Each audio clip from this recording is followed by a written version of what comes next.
BCom part second के corporate accounting के paper में बच्चों वैल्यूएशन ऑफ शेयर्स हम लोग देख रहे थे, जिसका मैं एक प्रॉब्लम आपको आज शेयर करने जा रही हूँ। इसके अंतर्गत बच्चों ये दिया हुआ है आपको 31 मार्च 2015 को कंपनी के एम लिमिटेड के बैलेंसेस आपको दे रखे हैं। बैलेंस शीट में आपको दे रखा है 8,012% प्रेफरेंस शेयर्स हैं, जो कि 100 रुपये वाले हैं। 9 लाख रुपए के आपके एक प्रेफरेंस शेयर्स हैं और इक्विटी शेयर्स जो है वो आपके 12,000 हैं, जो कि 100 रुपये वाले हैं। ये 12 लाख रुपए के हैं। इसी तरह से जनरल रिजर्व का बैलेंस दिया है, करंट लायबिलिटीज़ दी है, डिबेंचर्स दिए हैं। इधर आपके ऐसे ही 45 लाख हो गए लायबिलिटीज साइड में। एसेट साइड में आपके फिक्स एसेट्स हैं, ये आपको दिए 26 लाख की। ट्रेड इन्वेस्टमेंट 2 लाख के हैं। नॉन ट्रेड इन्वेस्टमेंट्स आपके 50,000 हैं और करंट एसेट्स हैं आपकी 16,50,000 की। टोटल 45 लाख। नीचे आपको अदर इन्फॉर्मेशन में दे रखा है कि कंपनी का कर से पूर्व औसत लाभ जो था वो 13 लाख रुपए वो लाभ कमा रही थी, यानी कि टैक्स बिफोर प्रॉफिट जो उसका एवरेज प्रॉफिट बिफोर टैक्स है वो 13 लाख रुपए है। और कंपनी के लाभ पर कर की वर्तमान दर जो है 40% है, टैक्स की रेट है 40%।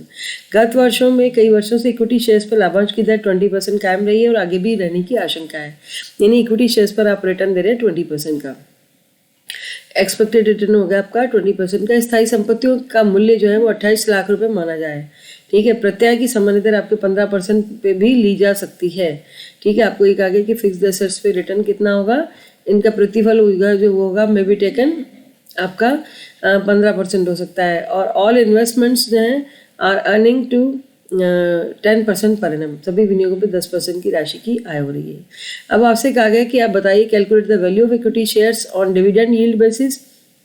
मैंने आपको पहले इसके फॉर्मूलाज बता रखे हैं, वापस एक बार रिपीट करूंगी। और दूसरा है एक्सपेक्टेड रेट ऑफ रिटर्न, और तीसरा है आपको जो दिया है वो दिया है actual rate of return basis पे। तीनों में फॉर्मूलाज में क्या डिफरेंस होता है, थोड़ा सा जो है डिफरेंस है वो हम वापस से यहाँ पर देखेंगे।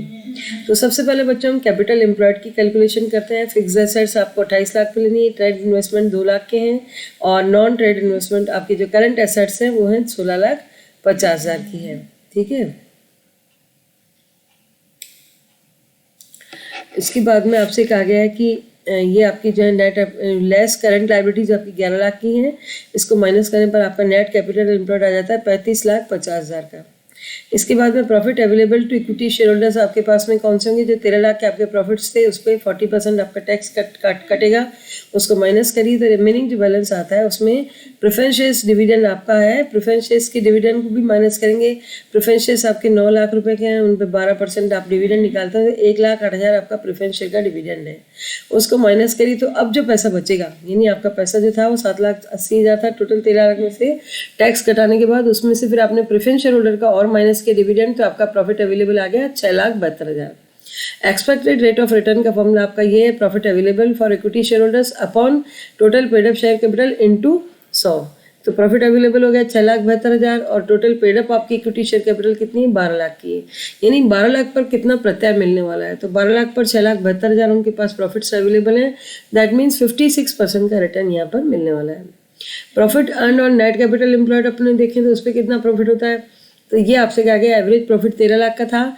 नॉन ट्रेड इन्वेस्टमेंट्स पे जो इनकम हो रही थी वो कितनी हो रही थी, 10%। तो नॉन ट्रेड इन्वेस्टमेंट आपके 50,000 के, उस पर 10% की इनकम हो रही थी 5,000 की, वो घटाई आपने।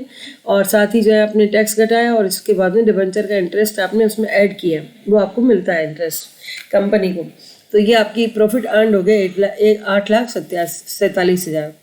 अब एवरेज रेट ऑफ रिटर्न अगर आप निकालते हैं तो 8,47,000 upon net capital employed into 100 करते हैं तो ये आ जाता है आपका 23.86 के हिसाब से आपकी एवरेज रेट ऑफ रिटर्न है। और 3 फॉर्मूलाज जो बच्चे हैं वो अपन इस प्रकार से देखेंगे। इसमें आपको अगर यील्ड बेसिस पे निकालना है तो rate of dividend upon normal rate of return into paid up share capital, है ना। और अगर आपको एक्सपेक्टेड रेट से लेना है तो उसको expected rate of return upon normal rate और पेड अप, यानी केवल आपको रेट ऑफ डिविडेंड का डिफरेंस करना है। डिविडेंड यील्ड बेसिस में रेट ऑफ डिविडेंड होगी, एक्सपेक्टेड रेट ऑफ रिटर्न वाले में expected rate of return upon normal rate of return होगा। और तीसरा एक्चुअल रेट ऑफ रिटर्न अगर निकालते हैं आप तो actual rate of return upon normal rate of return होगी। ठीक है, तो ये इनमें फॉर्मूलाज में तीनों में डिफरेंस होगा। तीनों में इसकी वैल्यूज को इनपुट करिए।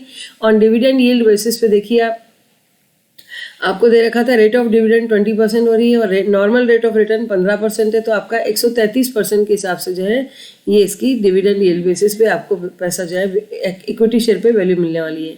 और अगर एक्सपेक्टेड रेट ऑफ रिटर्न देखते हैं आप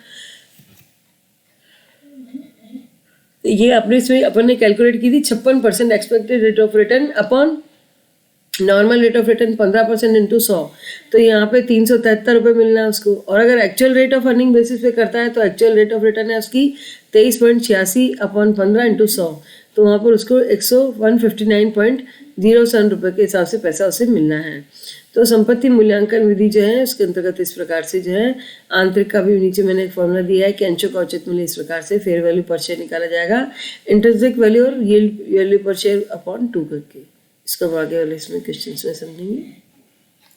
तो बच्चों इस क्वेश्चन से आपने ये समझा कि किस प्रकार से अलग अलग तरीके का प्रॉफिट जो है कैलकुलेट किया जाता है on the basis of dividend yield method, expected rate of return और actual rate of return basis पर। धन्यवाद।